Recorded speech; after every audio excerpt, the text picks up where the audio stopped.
Jenna here, and welcome to another episode of the Self-Love Club Movement podcast. I'm here today with Marsha from Bridal Fusion by Marsha, and we're going to talk all things bridal, which I'm so excited about. I'm quickly going to go get changed into something a little bit less glamorous though, so bear with me a second. It should be a positive experience, like coming in and getting a dress. Like for a lot of women, I suppose it's like the moment. Like you're picking your dress, like this is the moment. And they've got TV shows like Yes to the Dress. I've seen those. And that is like full on all the time. When you see those things and all these girls are having that moment, or you know they're having a bad experience, whether it's a bridal party or something, or that's disgusting, or but they love the dress. So the mixed emotions is massive. Do you get lots of like bridal parties coming in that are very opinionated, like in those kind of shows? They do, like a lot, and they don't think of the bride. They think of, that's not what I wear, I don't like it. Oh. So the bride, you'll find that the bride is actually the one that's mostly subdued. Okay. 9 times out of 10, she's the calmer one. Okay. She just gets more emotional with the entourage. Okay. Yeah, whether it's a mother. We had one lass, I'll never forget, who, and it was for a formal. She comes in, she was losing weight, she lost about 15 kilos, she was feeling great about herself. Amazing. And the mother came up and started playing with her rolls and saying, look at this fat. Like, you know, and I've just sat there and one of my staff members had to move into another room. Jeez. And I in that moment, I thought, I don't know if I can actually help her. Like, I can't help this client. So sad. And that's where, you know, moments in time where you freeze, and they're a meaning, they're a meaning to you in that moment. And you think, you know, it doesn't matter what size you are. Why are you humiliating a person, even, you know, your own daughter or, you know, a friend or something? There's no excuse. And I suppose for a lot of women, especially like as I was growing up, I always visualized as my wedding day would be the day that I would feel the most beautiful. Exactly. And I think it's important for the bride to feel like their most beautiful self on their wedding day. It sounds horrible that, you know, family members or friends pick apart those things when really it's about them. It's about them. It's nothing to do with you. Exactly. And then you get the bridal parties that are so fantastic, and it's like it's your day. You look beautiful. You look stunning, and amazing. they can separate. Okay, this is not what I'd wear. Yeah. But this is what it's about you. Exactly. Yeah. So there's so many girls out there that will do that, and it's all about the bride and making her feel awesome and that. But there are bad experiences. When I went to go looking for my wedding dress years ago, about 4 or 5 years ago. I went into a shop and I didn't have my bridal store, I didn't have that. And I remember walking in and she looked at me and she kind of looked at me up and down and said, "You're too fat, we don't have anything for you here." And was this somewhere in Adelaide? Yes.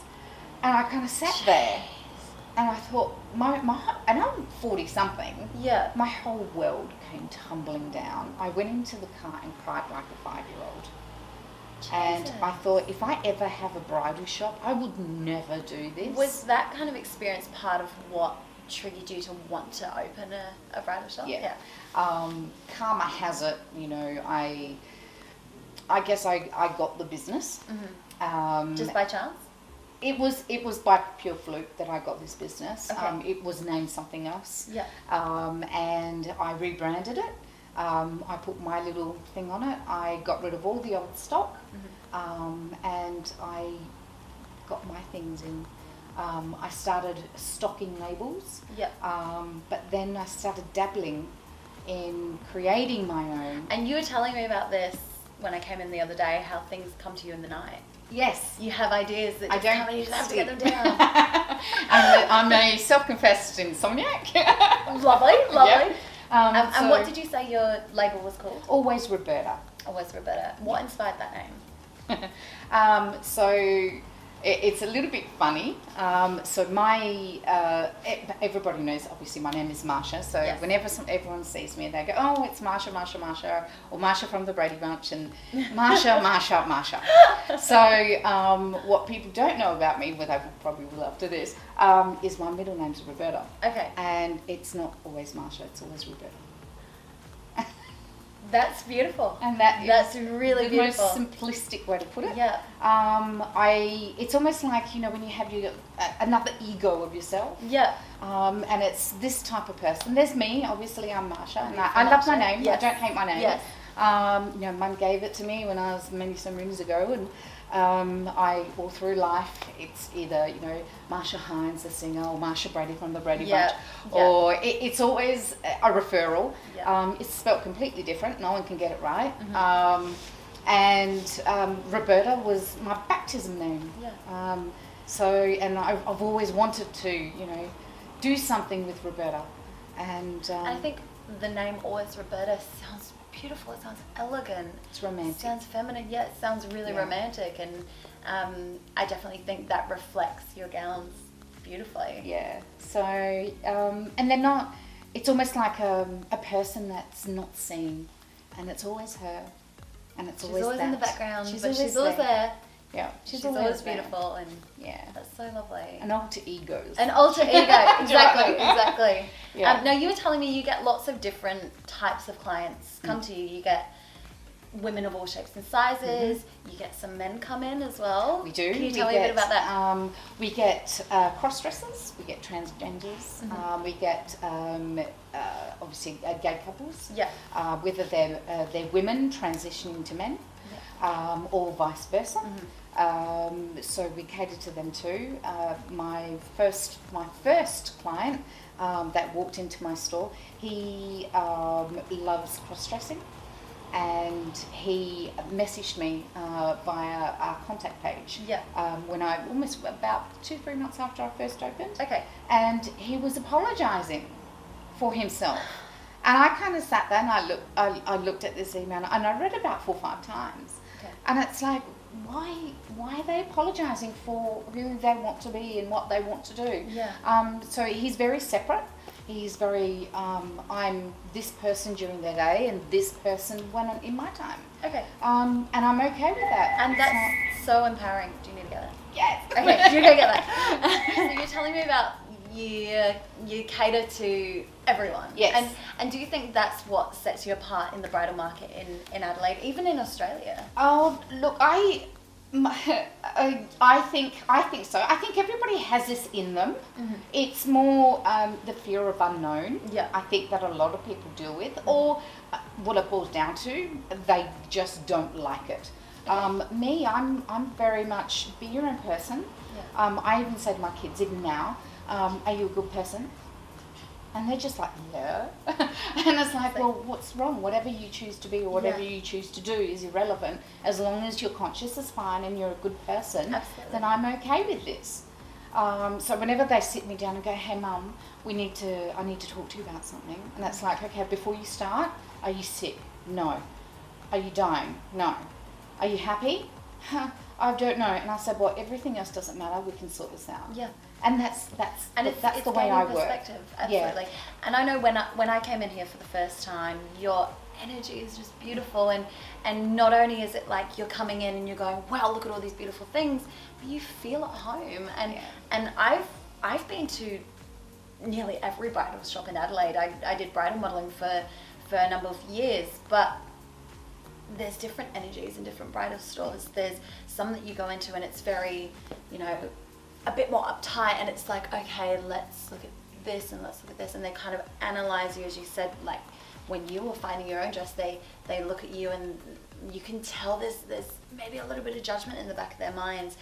And I obviously haven't been a bride before, but I can imagine as a bride, you don't want to freaking feel like that. You want to be able to go into a bridal store and go, right, this is one of the most exciting days of my life, let's pick a dress. And even from a sales perspective, like, that's gonna make people want to buy a dress from you. With my girls, one of the first things I said to them, so when I hire them, it's like, if you lie to them and tell them they look great in a gown they don't look great in, you're fired.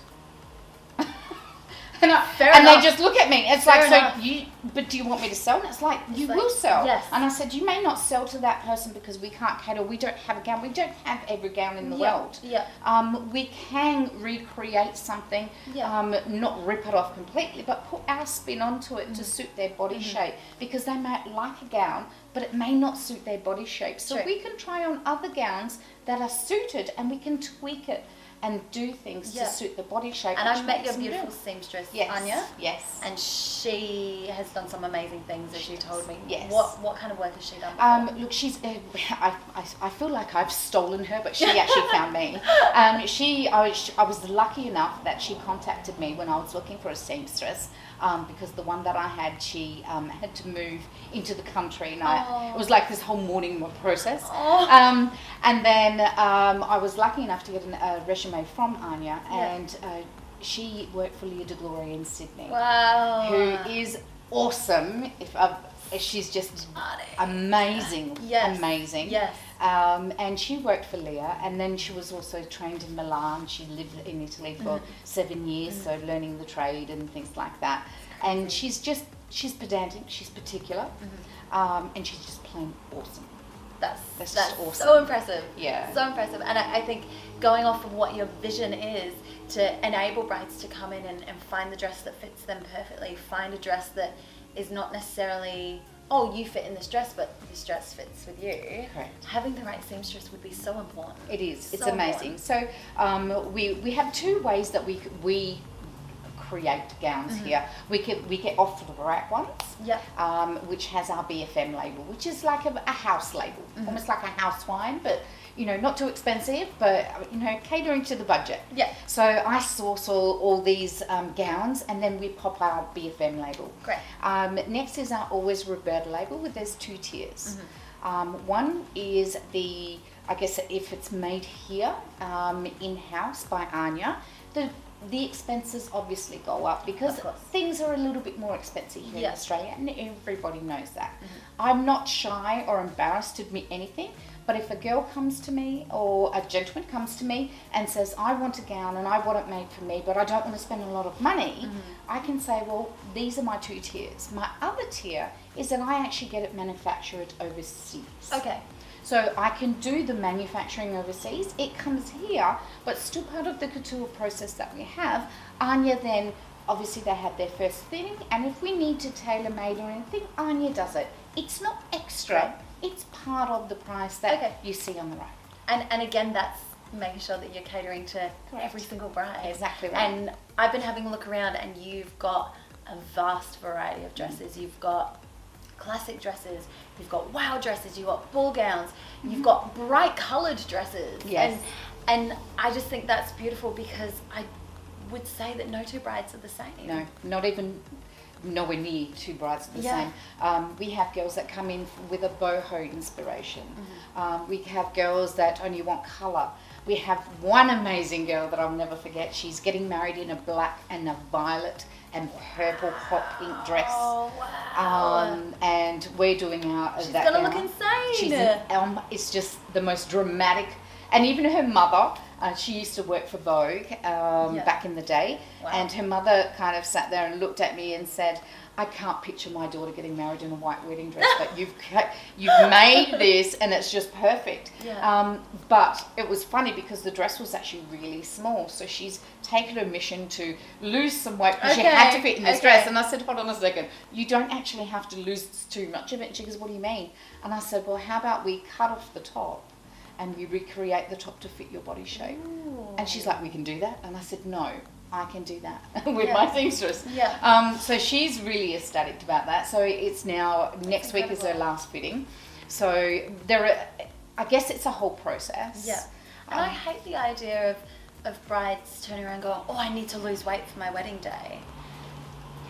Like, I understand why you might like to. And do you know what? If it's for yourself, then go and do it because it's for you. Yeah. But if it's because you have to, because someone says something. To fit a dress or to appease a family member. No. I don't agree with that at all. I don't either. Definitely through the Self-Love Club, I talk a lot about obviously body positivity and embracing exactly what you've got, but I do also focus on health. And I say things like, if you are being healthy and you are exercising a good amount, you are eating the right foods and eating a balanced diet, then your body will be in the shape it is. Exactly. There's so many different body types at the end of the day. Look, in the end, I mean, people can't, people don't know what's going on with their body. I mean, people are judgmental. It's just the way society is, unfortunately. Yeah. But you don't know what's happening behind closed doors. No. You know, people won't know if there's something wrong with your metabolism and you're getting your thyroids or this or that, and you're eating healthily and you're doing this. It's like when doctors look at me and they go, oh, you're overweight. So how bad is your cholesterol and how bad is your liver? And I'm just sitting there going, there's nothing wrong with me. My dad passed away when I was 15 of a heart attack. He had heart disease, totally out of the blue. And they found out like his valves in his heart were clogged like 97%, 92%. He needed a heart transplant. And he looked very similar to me. He was slim, tall, he exercised regularly, his diet was not good. But from the outside, you'd look at him and go, gosh, he'd never be someone that had a heart attack. He didn't smoke, he barely drunk. But he still was very unhealthy on the inside. And granted, that didn't necessarily reflect on the outside, but then he died, you know? So it's like body shapes are different for different people. As you said, metabolism comes into it. Things like thyroid disease and stuff come into it. There's so many other factors.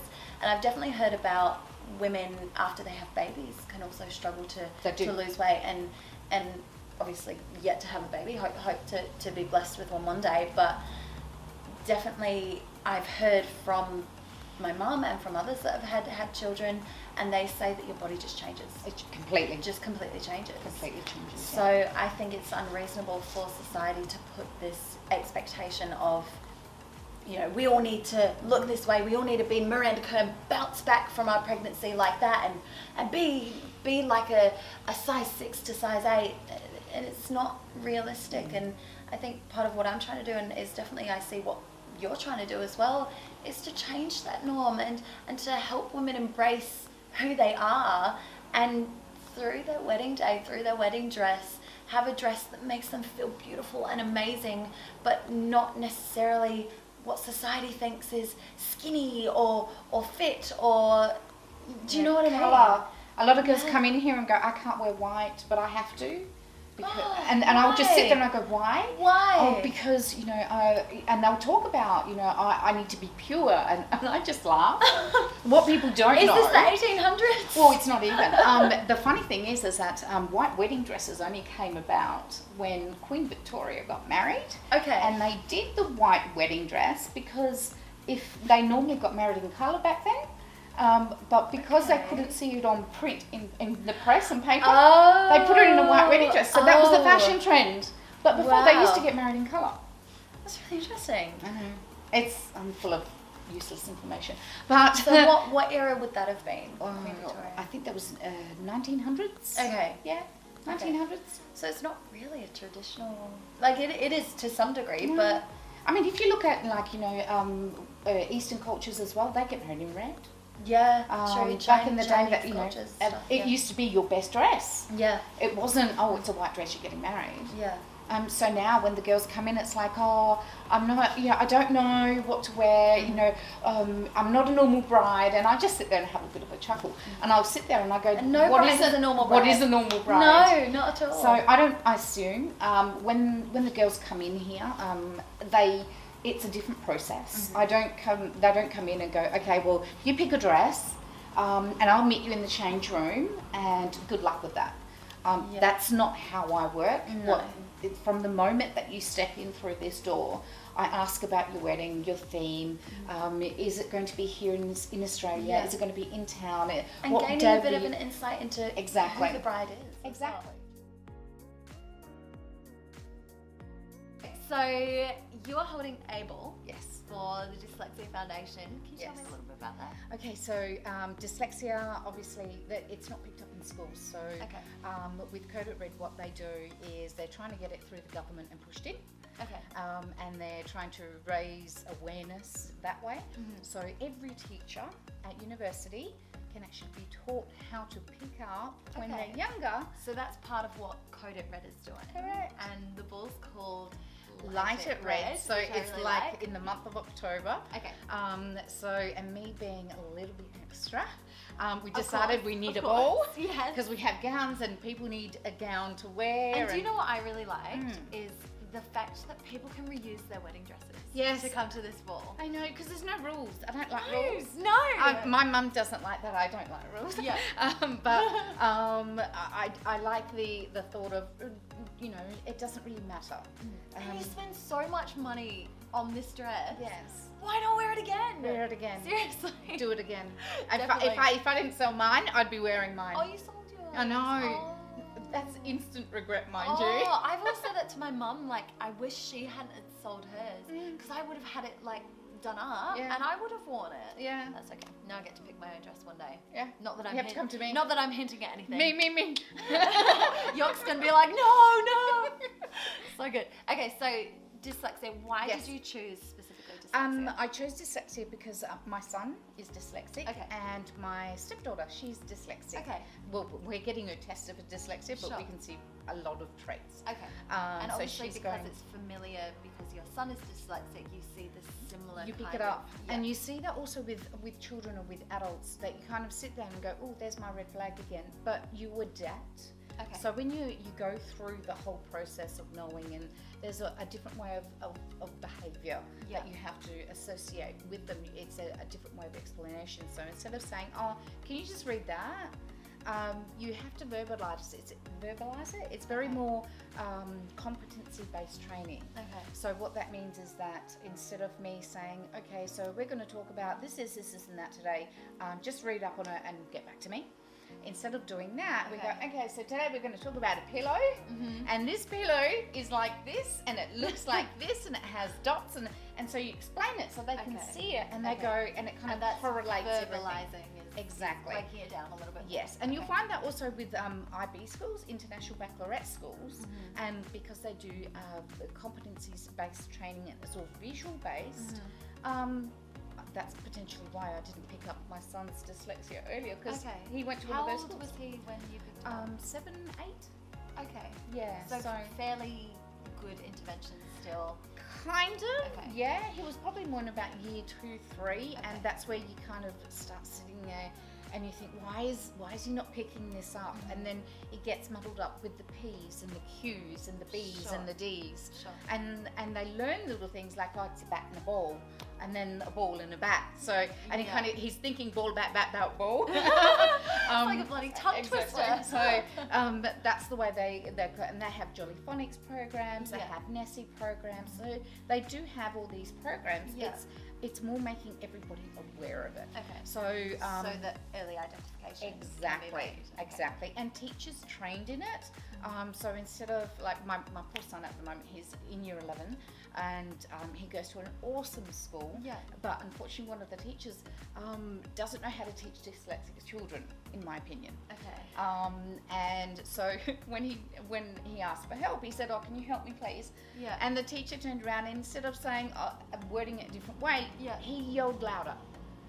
It's like he's not deaf. Like he needs to, and he's like, okay, and he reads it again, but in a louder voice. And then my son looked at him. It's like, okay, don't worry about it. And so they give up. And that's the sad really part. And this is why this has all come about this year, because now that he's going to the business end of high school, things now become more apparent. Yeah. People don't know that for tests, they're allowed to have more time, or they can use a computer or calculators or things like that help them. Sure. Highlighters. The way Visual they read it, things. visual things to differentiate the words and separate them. Yeah. So not a lot of people, unless they're told, they don't know this. Sure. So I've learned all this by trial and error, and other mums and dads And educating yourself exactly. as well. And so you learn all of these things, but it's more me trying to get it out to everybody else now. Of course. And I want to do my little bit to give And back. you said earlier something like 1 in 5 I believe people are those dyslexic. stats are somewhere up around there. there. Yeah. 1 in 5 are dyslexic, and it's Yeah. actually hereditary. Okay. So it's not something that it's like a cough. You don't get a cough. Yeah. This is hereditary. Hereditary. How much money are we hoping to raise? I'd like to raise $1 billion, but Let's make that happen. we're going to make it happen. But look, I'm happy for this function here that we're going to be doing, and which, if it goes really well, I'll be doing it every year. So I'm not going to. Really? Yeah, That's it's so cool. my heart and soul is in it now. So we've invested time and stuff, and the Pullman Adelaide is awesome. Such a good because venue. they're supporting Such us a as good well, venue too. and all of the great people who are coming in and sponsoring and giving donations and wines and hampers and things like And that. we've got an auction. We do. We have options for. We've got gowns as well. Shador kindly donated a couple of gowns as well. We've got a pink archive diamond that's going up for grabs. We're going to give them a little bit of education about the diamonds yes. and why they're so much more precious than just a normal diamond. A pink diamond. That's up for grabs. So hypothetically, I'd love to raise between about 3,000 to 10,000. That'd be nice. Let's push up to that 10,000. And we're going to do our best to do that. Absolutely. And then all the money raised is going to straight to Dyslexia. Code Red. That's amazing. Yep. And tickets are still available. Tickets are still available. They're normally $160. You get a 3-course meal, 5-hour beverage package as well. And of course, Very there's going to be entertainment. Yes. Bit of a grooving. We've got DJ Arik. Arik? Yeah, he's fantastic, and he's Amazing. going to be our DJ for the evening, and of course you. I'm going to be emceeing, Yes. and I'm so excited. Yes. And we've got performance for a contemporary dance from Miss Teen Diamond as well. Miss Teen Diamond. Wow. Yeah, she's we got the coming. pink diamond. We got Miss Teen Teen Diamond. Diamond, and she's going to be dressed up in our poppy gown. And yeah, and my beautiful it's partner wonderful. York's going to be performing too. Yes, he's going really to. excited. He's really excited. And of course, masks. Yes, We're going to flaunt it. masks are a must. Masks. And So if you much. don't have a mask, you can purchase on the night as well. We have Oh, some masks okay, up cool. for grabs That's too. good to know. That's Yeah, good to and know. all that money, of course, goes to Dyslexia. Oh, amazing. I Yeah. absolutely love it. So guys, as Marsha said, tickets are still available. We're going to give you a code. What's the code? Next 100. Next 100. I will pop the link to get some tickets in the description below. Head over there, type in code next 100, get $30 off. Support this amazing foundation. We're going to be working really hard on the night to make sure that you have a great time. Come into store as well. I know that we were talking about your beautiful gowns earlier. Tell me about what you'd like to offer. So, what I'd like to offer, if you want to come in and purchase an Always Roberta gown, always Marsha, I should know Roberta. If we do one of those gowns there, and you purchase it either for the ball, or you For want your to get it wedding made for or- a wedding yeah. or anything like that, I will give you a free ticket to the ball. That's so generous. That's absolutely beautiful. So guys, if you have an event coming up, if you want to attend this, if your wedding is coming up, pop in to see Marsha. We're just on Unley Road, right near the city. If you purchase a gown and you pay for it in full before the ball, you're gonna get a free ticket to come to this amazing event. So make sure you pop into store and meet gorgeous Marsha. She is amazing, such good energy. I'm gonna give you a hug. Thank you so much. Thank you so much for chatting to me. And thanks you guys for watching, and we will see you next time. Mwah. Bye. He goes, Marsha, and it's like, is someone listening to my conversation? Marsha. You're like, yes. Yeah, and then that's why I It's kind of Marsha. stopped and it's like, oh, there we go. Always Roberta. Always Roberta, always Marsha. Always Marsha. Always Roberta. Alter ego. It's so good.